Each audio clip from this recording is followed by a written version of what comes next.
I remember sitting on our old, squeaky porch steps, the paint chipping off like it couldn't wait to leave, just like Dad.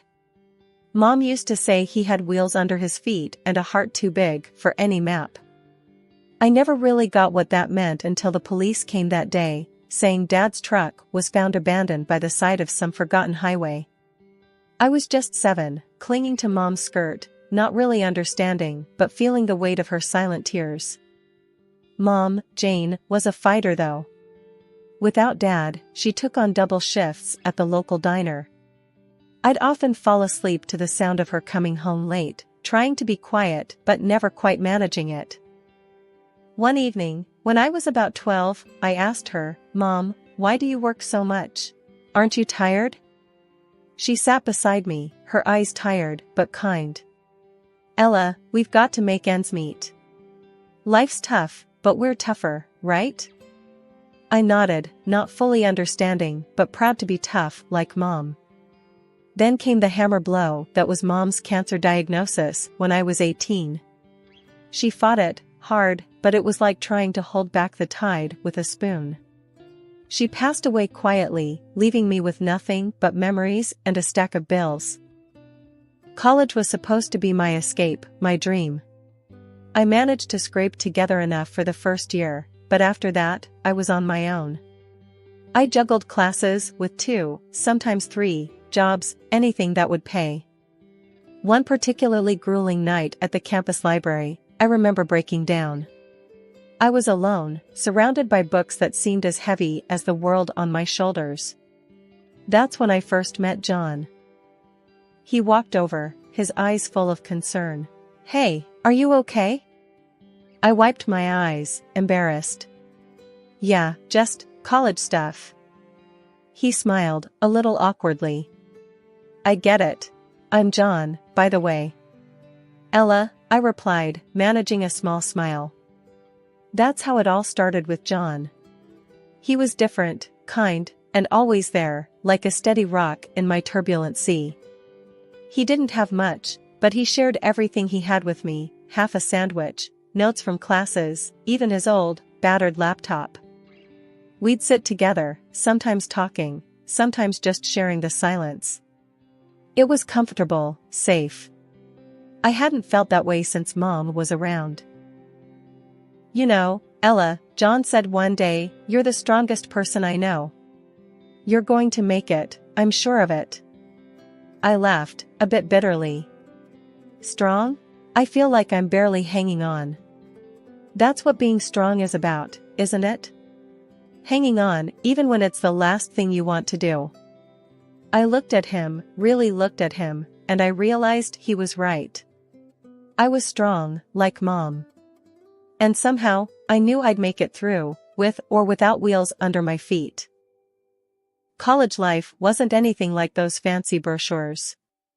It was hard, gritty, and it tested you in ways you never thought possible. I remember my second year, standing in line at the financial aid office, my stomach in knots. The lady at the counter looked at me like I was just another number.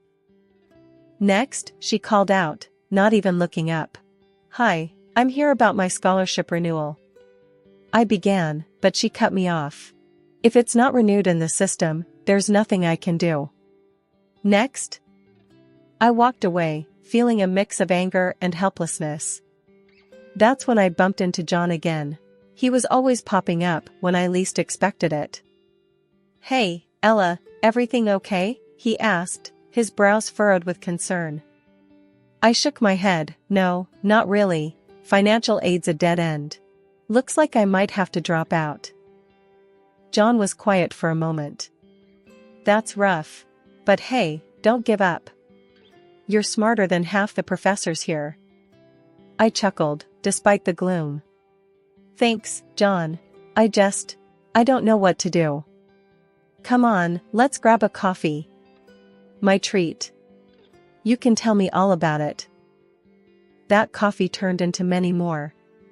John became my go-to person at college. He had this way of making problems seem smaller, more manageable. We'd sit in the cafeteria, him with his endless optimism, me trying not to drown in my own worries. One day, he said, "You know, Ella, you should start looking for a job on campus. Might help with the money situation." I rolled my eyes. "You think I haven't tried?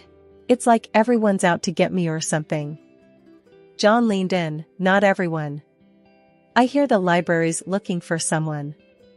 You're always there anyway, might as well get paid for it." I thought about it.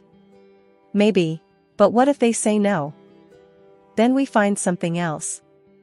You're not in this alone, Ella. That's how I ended up working at the library.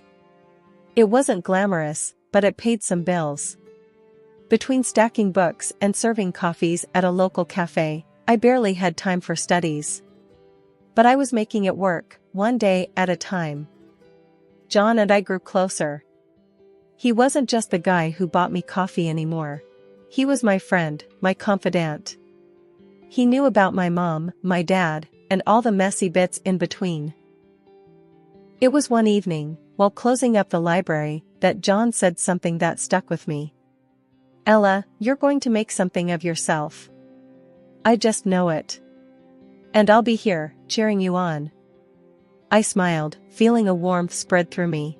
"Thanks, John. That means a lot." College was tough, but with John by my side, it felt like I had a fighting chance. He was more than a friend, he was a reminder that some good still existed in this crazy, mixed-up world. After college, life took a turn I didn't expect. John and I got married. It wasn't some big fairy tale wedding, just a small courthouse do, with a few friends and less fanfare. We moved into this tiny apartment that had more cracks than walls, but it was ours. It felt like a fresh start, a new chapter. Then came the problem. John's mom, Mrs. Smith. The woman was a piece of work. The first time she visited our place, her nose wrinkled like she'd walked into a dumpster. "This is where you live," she said, her voice dripping with something that was half disbelief, half disgust. I tried to smile. "Yeah, it's not much, but we're happy." She snorted. "Happy? John, you can do better than this. And what about kids? You can't raise kids in this. John cut in, trying to ease the tension. "Mom, we've talked about this. We're not rushing into kids. We're focusing on our careers right now." But she wouldn't have it. Every visit was a new complaint. The apartment's too small. The neighborhood's not good enough. Why isn't Ella cooking more? It went on and on. One evening, after she'd left, I turned to John, frustration boiling over. "Doesn't it bother you? The way your mom talks about our life?" John, ever the peacemaker, shrugged. "She's just worried about us. That's how she shows love, I guess." "That's not love, John. That's criticism. There's a difference." He didn't say much after that. It was like he couldn't see what was so clear to me. His mom's words were chipping away at us, bit by bit. Things got worse when she started hinting we should move somewhere better. I lost it one day. "John, we can't afford some fancy place." "Why doesn't she get that?" John looked uncomfortable. "She just wants the best for us, Ella. Maybe we could look at some other apartments, just to keep her quiet." "Keep her quiet? John, when are you going to stand up to her? We're married. This is our life, not hers." He didn't have an answer. That silence said more than any words could. So, we kept living our life, in our tiny apartment, with Mrs. Smith's disapproval hanging over us like a bad smell. I loved John, but his inability to stand up to his mom was driving a wedge between us. It was like he was still her little boy, not a grown man married and making his own way in the world. As time marched on, so did our lives, but in different directions. I landed a job at a marketing firm, and it was demanding as hell, but I loved it. I was climbing the ladder, making something of myself. John, on the other hand, was stuck in the same old job, a manager at a local retail store. He seemed okay with it, but I couldn't understand why he didn't want more. One night, I came home late, exhausted but buzzing from a successful project. John was on the couch, glued to some TV show. I flopped down beside him. You won't believe the day I had. We landed the big account. John grunted, "That's great, Ella." I frowned, looking for some enthusiasm. "Aren't you happy for me?" He turned, a bit annoyed. "Of course, I am. It's all you ever talk about. Work, work, work." I sat up, stung. "Well, sorry for being passionate about my career. What do you want me to do? Be like you, satisfied with just getting by?" He shot up. "What's that supposed to mean?" "It means, why don't you want more, John? Why are you content just being this?" He didn't answer, just stormed off to bed. I stayed on the couch, fuming and hurt. The tension spilled over into everything. Even simple conversations turned into minefields. Then came the day when John dropped a bombshell. He wanted us to move to a bigger place, something more befitting our status. I stared at him like he'd grown a second head. Befitting our status? "John, we can't afford a fancy place. We're doing fine here." He was insistent, "But we can't live like this forever, Ella. And my mom keeps saying." I cut him off. "Oh, so it's your mom again? When are you going to stop listening to her and start living for us?" John's face turned red. "I'm thinking about our future, Ella. Maybe you should too." That hurt. It felt like he didn't see all the hard work I was putting into building that future. It was like we were on different planets. In the end, we did move, to a house that cost us a whopping 12 grand a month. I could afford it, but it was a stretch. John seemed happier, but every time I wrote that rent check, I felt a part of me scream in protest. We were living in a house that was too big, with a gap between us that was growing wider. I lay awake most nights, wondering how we got here. Was it the money? The jobs? Or had we just changed too much? Just when I thought things couldn't get more strained between John and me, life threw a curveball. John's dad fell seriously ill. It hit John hard. They were close. Overnight, our already fragile routine got upended. One evening, after a particularly rough visit to the hospital, John slumped into a chair, looking like the world was on his shoulders. "Dad's not doing good, Ella. The doctors, they say he needs constant care." I sat beside him, trying to be the supportive wife. "I'm so sorry, John. Maybe we can get a nurse to help?" He shook his head, his eyes distant. "No, I've been thinking. I'm going to take care of him. I'll quit my job and move in for a while." I was stunned. "Quit your job? John, are you sure? What about our bills, the rent for this place?" He snapped, "This isn't about money, Ella. It's my dad. I need to be there for him." I understood, I really did, but the practical side of me was screaming. "And I get that, John, but we need to think this through. We can find another way to help your dad." He wouldn't budge. "No, my mind's made up. I'm doing this." So, he did. John moved into his parents' place, leaving me alone in our big, empty house. Days turned into weeks.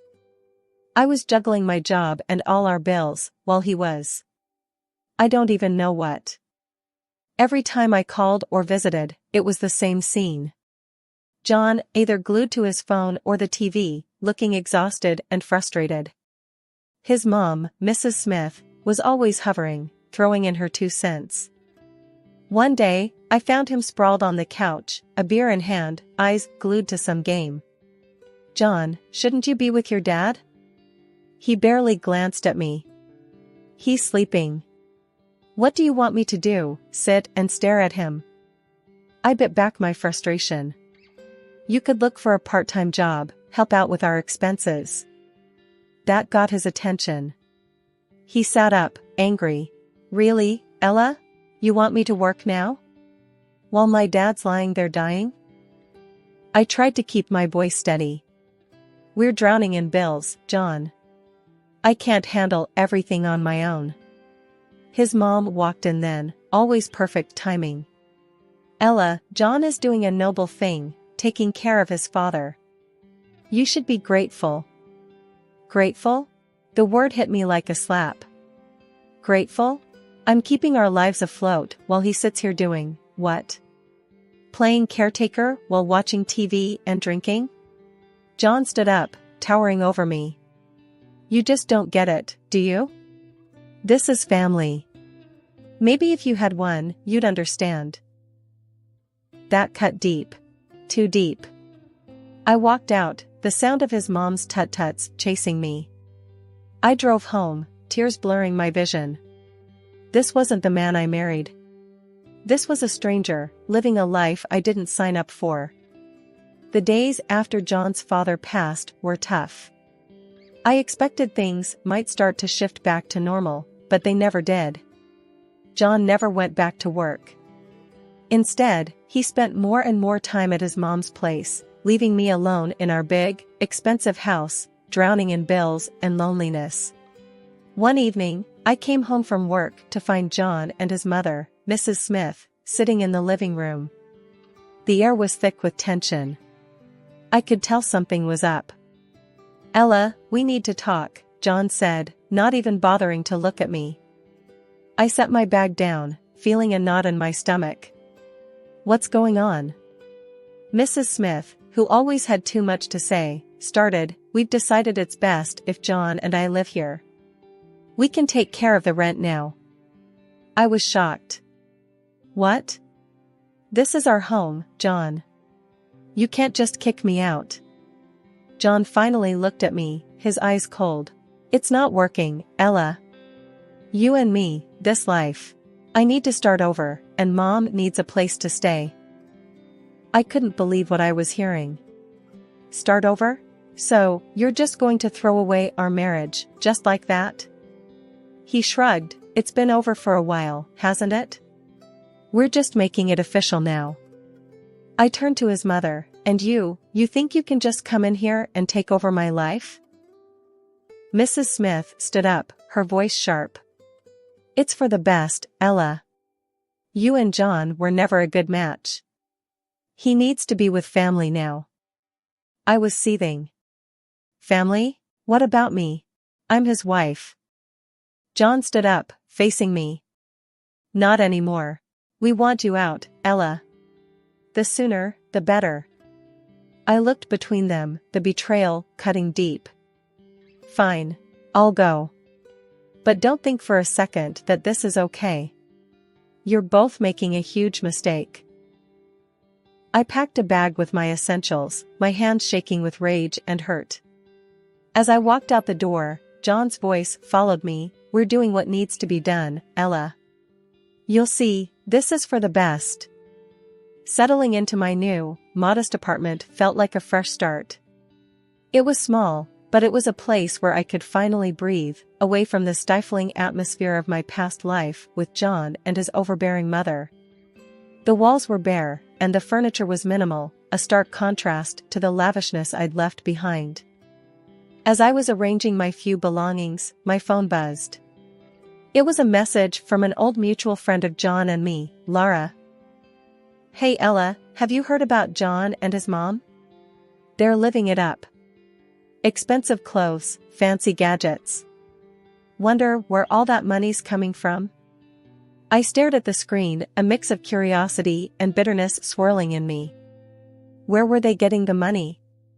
I thought back to the expensive house, the bills, and the lifestyle they had insisted on.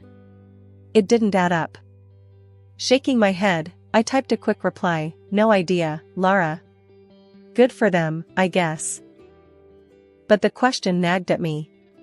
I couldn't help but wonder how they were affording such extravagance, especially after kicking me out and with John not working. A few days later, I ran into another friend, Mike, at the grocery store. He brought it up again. Ella, you won't believe it. Saw John and his mom at the high-end electronics store. They were buying like there's no tomorrow. Heard they even sold their family home. Crazy, huh? I forced a smile. Yeah, crazy. But inside, my mind was racing. They sold the family home? Was that where the money was coming from? As I unpacked groceries in my kitchen, a small, unadorned space that was now my refuge, I couldn't shake the feeling of unease. I was moving on, building my life again from scratch, while they seemed to be living in a world of luxury built on, what? Lies? Deceit? I sat down at my tiny dining table, a second-hand purchase, and let out a long breath.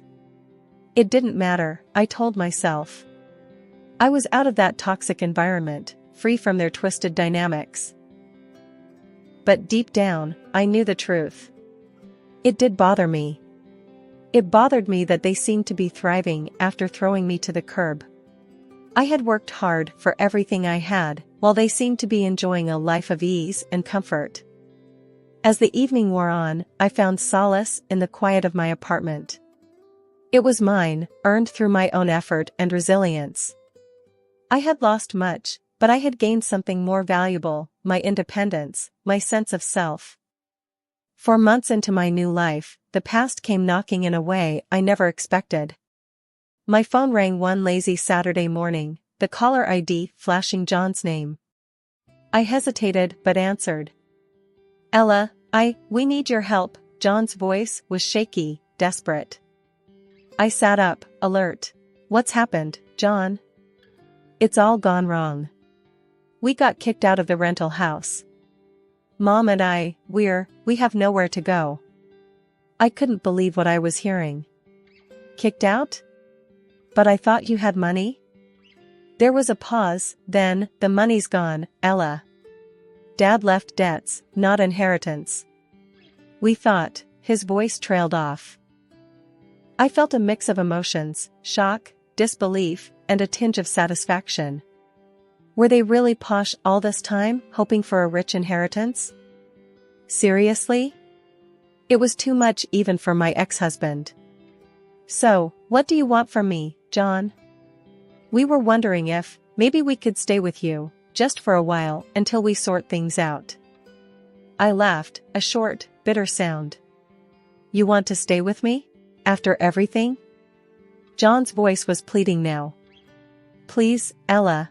We have nowhere else to go. Remember the good times, can't we just? I cut him off. Good times? John, you and your mother threw me out of my own home. You can't just come crawling back now that things are tough. He was silent for a moment, then, I know I messed up, Ella. I'm sorry. We're just really desperate. I took a deep breath, my decision clear. John, I've moved on. I've built a new life, and there's no place for you or your mother in it. You need to figure this out on your own. But Ella. No, John. It's over. You made your choice, now live with it. I hung up, my heart pounding. I felt a surge of empowerment, mixed with a twinge of sadness. John, the man I once loved, was now just a voice on the other end of the phone, a reminder of a life I had left behind. Later, Laura called me. I heard about John and his mom. Are you okay? I smiled, feeling a sense of peace. Yeah, I'm more than okay. I'm free, Laura. Truly free. As I ended the call, I looked around my small apartment, my sanctuary. It was a far cry from the life I had with John, but it was real, it was mine. I had faced the worst and come out stronger. That night, I realized that this was my new beginning. A life where I was in control, where my happiness didn't depend on someone else. I had lost much, but in the process, I had found myself.